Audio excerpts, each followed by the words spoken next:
మేఘనకి త్వరగా మీ ఇద్దరికీ పెళ్ళైపోయిందని నిజం చెప్పేయండి. నువ్వు వెళ్ళు కేదార్, నేను జగదాత్రితో మాట్లాడాలి అని కౌశికి జగదాత్రి వచ్చి కూర్చో అని మాట్లాడుతూ ఉంటుంది. చూడు, పరాయి ఆడది మన జీవితంలోకి వస్తే జీవితం ఎంతవరకు వెళ్తుందో నువ్వు నా జీవితంలో కళ్ళారా చూస్తున్నావు కదా. కాబట్టి మేఘనకి నిజం చెప్పేయండి. ఉద్యోగం కోసం ఇలా పరాయి ఆడది మన జీవితంలోకి రావడం అస్సలు మంచిది కాదు జగదాత్రి. నేను నీ మంచి కోసమే చెప్తున్నాను. త్వరగా మేఘనకి నిజం చెప్పేయండి అని చెప్పడంతో అలాగే వదినా అని దాత్రి చెప్తూ ఉంటుంది. తర్వాత దాత్రి, అవును, మేఘనకి త్వరగా నిజం చెప్పేయటమే మంచిది. కమిషనర్ సత్యప్రసాద్ని అరెస్టు చేసిన వెంటనే మా అమ్మాయి ఏ తప్పు చేయలేదని నిరూపించి మేఘనకి నిజం చెప్పేయాలి అని అనుకుంటూ ఉంటుంది. తర్వాత నిషి, వైజయంతి చాలా సంతోషంగా కాంచీ దగ్గరికి రావడంతో ఏంటి మీ ముఖాలు వెలిగిపోతున్నాయి, ఏంటి విషయం అని అడగడంతో జగదాత్రి కేదారు ఇంట్లో నుంచి బయటికి వెళ్ళే సమయం దగ్గర పడిపోయింది అని జరిగిన విషయం మొత్తం కూడా వాళ్ళు చెప్తూ ఉంటారు. అంటే మనం రాసిన లెటర్ బాగా వర్కౌట్ అయిందన్నమాట అని కాచి అంటే, అవును, వాళ్ళు ఒక హాస్పిటల్ని కేదార్ కోసం ఇంట్లో తీసుకొచ్చి పెట్టేశారు తెలుసా. దీన్ని బట్టి చూస్తూ ఉంటే వాళ్ళు త్వరగా ఇంట్లో నుంచి వెళ్ళిపోతారు. వాళ్ళ మధ్య మనస్పర్ధలు రావటం ఖాయం, ఇంట్లో నుంచి వెళ్ళడం ఖాయం అని వైజయంతి కాచి అంటూ ఉంటారు. అవును, వాళ్ళు మనల్ని ఎన్ని తిప్పలు పెట్టారు, దాని కళ్ళని దాని వేలుతోనే పొడుచుకునేలా చేసి నేను దాన్ని ముప్పు తిప్పలు పెడతాను చూడు అని నిషి అంటుంది. ఒకవేళ వాళ్ళు మధ్యలోనే మేఘనకి నిజం చెప్పేసి ప్రాబ్లం సాల్వ్ అయిపోతే అని కాచి ప్రశ్నిస్తూ ఉంటే, ఒకవేళ ప్రాబ్లం సాల్వ్ అయిపోయేటట్లు వాళ్ళు ప్రయత్నించినా కూడా నేను అడ్డుకుంటాను కదా. మేఘనకి కేదార్పై పిచ్చి ప్రేమ పెంచేసుకుంది. ఏదో ఒకటి చేసి నేను మేఘనని రెచ్చగొట్టి కేదార్ వైపు కేదార్ని పెళ్లి చేసుకునేలా నేను చేస్తాను అని నిషి అంటుంది. సూపర్ ప్లాన్ చేశావు నిషి అని కాచి చెప్తూ ఉంటే అప్పుడే సరిగ్గా బూచి అక్కడికి వచ్చి ఏంటి ప్లాన్ చేశారని మాట్లాడుకుంటున్నారు, ఏం ప్లాన్ అని అడుగుతూ ఉంటే, ఏమీ లేదన్నయ్య, జగదాత్రి కేదార్ని ఇంట్లో నుంచి పంపించేయడానికి ప్లాన్ చేస్తున్నామంటున్నాము అని అంతేనని నిషి అంటుంది. చేశామని మాట్లాడుకున్నారు కదా అని బూచి అంటే, లేదు చేస్తాము అని మాట్లాడుకుంటున్నాం అంతే అని నువ్వు కాచితో ఏదో మాట్లాడడానికి వచ్చినట్లున్నావు కదా, మాట్లాడు అని నిషి అంటే, అబ్బే ఏమీ లేదులే అని బూచి వెళ్ళిపోతాడు. ఏందమ్మి ఎందుకు బూచికి అలా అబద్ధాలు చెప్పావు అని వైజయంతి అనడంతో, ఈ మధ్య బూచి అన్నయ్య ప్రవర్తనలో కొంచెం మార్పు గమనించాను, మీరేమీ గమనించలేదా అని నిషి అడుగుతూ ఉంటుంది. అవును, ఈ మధ్య మనతో కంటే ఎక్కువగా ఆ జగదాత్రి కేదార్తోనే ఎక్కువ టైం ఉంటున్నాడు, వాళ్ళకి ఏ సహాయం కావాలన్నా చేస్తున్నాడు, వాళ్ళకి వర్తాసు పలుకుతున్నాడు అని కాచి అంటే, అందుకే ఈ విషయం నేను బూచి అన్నయ్యకి చెప్పలేదు. కొన్ని రోజులు వాళ్ళు ఇంట్లో నుంచి బయటికి వెళ్ళే వరకు ఈ విషయం మన ముగ్గురి మధ్యలోనే ఉండాలి అని నిషి అంటే, అలాగేనని వైజయంతి కాచి అంటారు. తర్వాత మాధురి భర్త హడావిడిగా బట్టలు సర్దుకుంటూ ఉంటారు. ఏమండి, ఇప్పుడు మనం అర్జెంటుగా దుబాయ్ ఎందుకు వెళ్తున్నామో మీరైనా చెప్పండి, మామయ్య గారు ఎలాగో చెప్పలేదు అని మాధురి అడుగుతూ ఉంటే, ఏమో నాకు కూడా తెలియదు, దారిలో అన్నీ మాట్లాడుకుందామని నాన్న చెప్పారు కదా, నువ్వు త్వరగా సర్దు మాధురి అని భర్త చెప్తూ ఉంటాడు. ఏంటే ఇంకా బట్టలు సర్దలేదా, త్వరగా కానివే అని కమిషనర్ తన భార్యని తొందర పెడుతూ ఉంటాడు. అసలు ఎన్ని రోజులు ఉంటామో చెప్పలేదు, ఎలాగండి సర్దడం, ఏమేమి సర్దాలి అని భార్య అడుగుతూ ఉంటే, అబ్బా ఏవో కొన్ని సర్దవే, త్వరగా కానివే, ఫ్లైట్కి టైం అవుతుంది అని అతను తొందర పెడుతూ ఉంటాడు.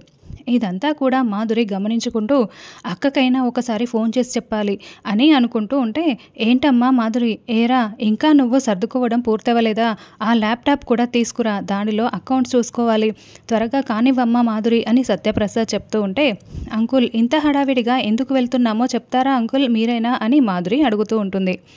వెళ్ళేటప్పుడు మాట్లాడుకుందాంలే అమ్మా, త్వరగా కానివ్వు అని సత్యప్రసాద్ పక్కకు వెళ్తాడు. వెంటనే అక్కకి కాల్ చేసి చెప్పాలి అని మాధురి ఫోన్ చేస్తూ ఉంటుంది. మాధురి ఎలా ఉన్నారు, అందరూ ఇక్కడే ఉన్నారు, స్పీకర్ ఆన్ చేశాను, మాట్లాడు మాధు అని మాట్లాడుతూ ఉంటుంది.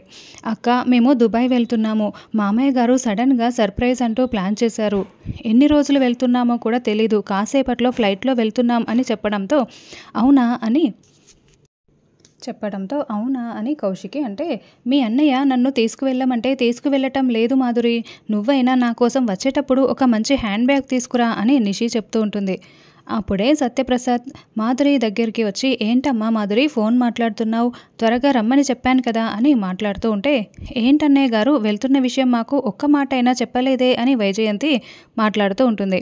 అయ్యో, అర్జెంటుగా ఫ్రెండ్ ఫంక్షన్ ఒకటి రమ్మని ప్రెజెంట్ చేస్తున్నారు, అందుకే సడన్గా వెళ్ళాల్సి వస్తుంది, సరే మేము బయలుదేరి వెళ్తున్నాము, ఎయిర్పోర్ట్కి వెళ్ళాలి, టైం అవుతుంది సత్యప్రసాద్ మాట్లాడి ఫోన్ పెట్టేస్తూ ఉంటాడు.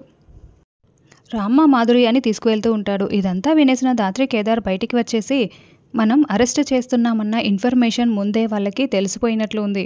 అందుకే సిటీ దాటి కంట్రీ దాటి వెళ్ళిపోవాలని అనుకుంటున్నారు. ఒక్కసారి కనుక వెళ్ళాడంటే ఇక జీవితంలో మనం అరెస్టు చేయడం కుదరదు. ఎందుకంటే తిరిగి రాడు కదా అని ధాత్రి అంటే, అవును ఇప్పుడు ఏం చేద్దాం ధాత్రి అని కేదార్ అంటూ ఉంటాడు. వెంటనే సాధునాయక్ సార్కి ఫోన్ చేసి మనం అరెస్ట్ వారెంట్ తీసుకుందాం, వెళ్ళి అరెస్ట్ చేసేద్దాం అని ధాత్రి అంటుంది. ఏంటమ్మా మాధురి, మీ వాళ్ళకి కూడా అక్కడికి వెళ్ళిన తర్వాత ఫోన్ చేయమన్నాను కదా, ఈ లోపలే ఎందుకు చెప్పావు అని, రా బయలుదేరి వెళ్దాం అని సత్యప్రసాద్ చెప్తూ ఉంటే, అంటే అమ్మ నన్ను ఇంటికి రమ్మని కాల్ చేసింది మామయ్య, అందుకే ఫోన్ చేసి చెప్పానులేండి అని మాధురి చెప్తూ ఉంటుంది. వెంటనే ధాత్రి సాధునాయక్కి ఫోన్ చేసి కమిషనర్ దుబాయ్ పారిపోతున్నాడు, మాకు అరెస్ట్ చేయడానికి వారెంట్ కావాలి అని చెప్పడంతో పర్మిషన్ గ్రాంటెడ్, టీంని కూడా పంపిస్తున్నాను అని సాధునాయక్ చెప్తూ ఉంటాడు. ఇక ధాత్రి కేదార్ అరెస్ట్ చేయడానికి కారులో బయలుదేరి వెళ్తూ ఉంటారు. ఇంకోవైపు కిరణ్ రమ్య కూడా కారులో బయలుదేరి వస్తూ ఉంటారు. ఈ మాధురి అనవసరంగా ఇంటికి ఫోన్ చేసింది, ఈ పాటికి ఆ జగదాత్రికి నేను దుబాయ్ వెళ్తున్నానన్న విషయం తెలిసిపోయి ఉంటుంది, వాళ్ళ కంట పడకుండా నేను ఫ్లైట్ ఎక్కేయాలి అని కమిషనర్ అనుకుంటూ, రే ఇక్కడ లెఫ్ట్ తీసుకొని సర్వీస్ రోడ్డు గుండా వెళ్ళు అని కొడుకుకి చెప్తూ ఉంటే, డాడ్ అలా వెళ్తే లేట్ అయిపోతుంది, స్ట్రైట్గా వెళ్దాము అని అంటే, నేను చెప్తున్నాను కదా సర్వీస్ రోడ్డు గుండానే వెళ్ళు అని కమిషనర్ చెప్తూ ఉంటాడు. రమ్య కమిషనర్ కార్ని మొత్తం చెక్ చేశారా, మొత్తం సీసీటీవీ ఫుటేజ్లో చెక్ చేస్తున్నారా అని అడగడంతో, మొత్తం చూస్తున్నాం మేడం, ఎక్కడా కూడా ట్రేస్ అవ్వటం లేదు అని ధాత్రి చెప్తుంది. సరే ఎయిర్పోర్ట్కి డిపాజిటర్ దగ్గర కాకుండా ఎంటర్ అయ్యే అన్ని దారుల్లో కూడా మన పోలీసుల్ని పెట్టేయండి, తర్వాత అన్ని టోల్గేట్ల దగ్గర కూడా చెకింగ్ చేయండి అని చెప్పడంతో ఓకే మ్యామ్ అని రమ్య చెప్తూ ఉంటుంది.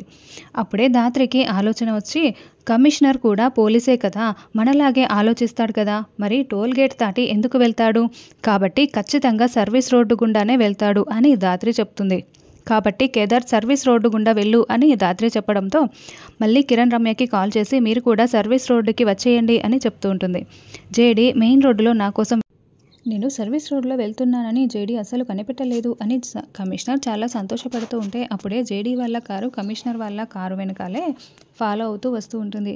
అరే జేడీ కనిపెట్టేసిందా, ఇప్పుడు నేను జేడీకి దొరికిపోయానంటే లైఫ్లో జైల్లో నుంచి బయటికి రాలేను, ఇప్పుడు ఎలా తప్పించుకోవాలి అని కమిషనర్ మనసులో అనుకుంటూ వెంటనే హార్ట్ అటాక్ వచ్చినట్లు గుండె పట్టుకుని అమ్మా అమ్మా అని అరుస్తూ ఉంటాడు. అయ్యో మామయ్య గారు హార్ట్ అటాక్ వచ్చిందా అని భార్య మాధురి వాళ్ళ కొడుకు అందరూ కూడా తెగ టెన్షన్ పడుతూ ఉంటారు. అప్పుడే ధాత్రి వాళ్ళు ఓవర్టేక్ చేసి కమిషనర్ కార్ని అడ్డగిస్తారు. ధాత్రి కేదార్ రివాల్వర్లు పట్టుకుని, కమిషనర్ గారు చేతులు పైకెత్తి మర్యాదగా కారు దిగండి, లేకుంటే షూట్ చేసేస్తాం అని ధాత్రి వార్నింగ్ ఇస్తూ ఉంటుంది. అప్పుడే మాధురి కారు దిగి, మా మామయ్య గారికి హార్ట్ అటాక్ వచ్చింది, అర్జెంటుగా హాస్పిటల్కి వెళ్ళాలి, ప్లీజ్ మీ కార్ని అడ్డు తీయండి, మీరు ఎందుకు అరెస్ట్ చేయడానికి వచ్చారో నాకైతే తెలీదు ప్లీజ్ అని వేడుకుంటూ ఉంటే, అవును అని కమిషనర్ భార్య కొడుకు కూడా అందరూ చెప్తూ ధాత్రి కేదార్ని వేడుకుంటూ ఉంటారు. అప్పుడు ధాత్రి కేదార్ కారు దగ్గరికి వచ్చి కమిషనర్ గుండె పట్టుకొని విలవిల కొట్టుకోవడం చూసేసి, సరే మేము కారు తీస్తాము, మీరు హాస్పిటల్కి వెళ్ళండి, మీ వెనకాలే మేము ఫాలో అవుతాము అని చెప్పడంతో అలాగేనని మళ్ళీ వాళ్ళు కారులో బయలుదేరి వెళ్తూ ఉంటారు. కాస్త దూరం వెళ్ళిన తర్వాత ధాత్రి కేదార్ కిరణ్ రమ్య వాళ్ళు 2 కార్లలో ఫాలో అవుతూ ఉంటే ఇక్కడ కమిషనర్ నార్మల్ అయిపోతాడు. ఏమైంది మామయ్య, మీకు హార్ట్ అటాక్ రాలేదా, అసలు పోలీసులు మిమ్మల్ని ఎందుకు అరెస్ట్ చేయడానికి వచ్చారు అని అడుగుతూ ఉంటే, నేను ఆ వివరాలన్నీ తర్వాత చెప్తాను, జేడీ నాపై తప్పుడు కేసు పెట్టి నన్ను అరెస్ట్ చేయాలని చూస్తోంది, అందుకే ఒక్కసారి అరెస్ట్ చేస్తే బయటికి రావడం చాలా కష్టం, అందుకే తప్పించుకోవడానికి హార్ట్ అటాక్ డ్రామా ఆడాను, రే నేను చెప్పినట్లు ఆ రూట్లో పోనివ్వు అని కమిషనర్ వేరొక రూట్ని చెప్తూ ఉంటాడు. కమిషనర్ అలా ధాత్రి కేదార్ని బోర్డి కొట్టించినా కూడా తర్వాత కూడా జేడీ కేడీ కమిషనర్ని అరెస్ట్ చేస్తారు.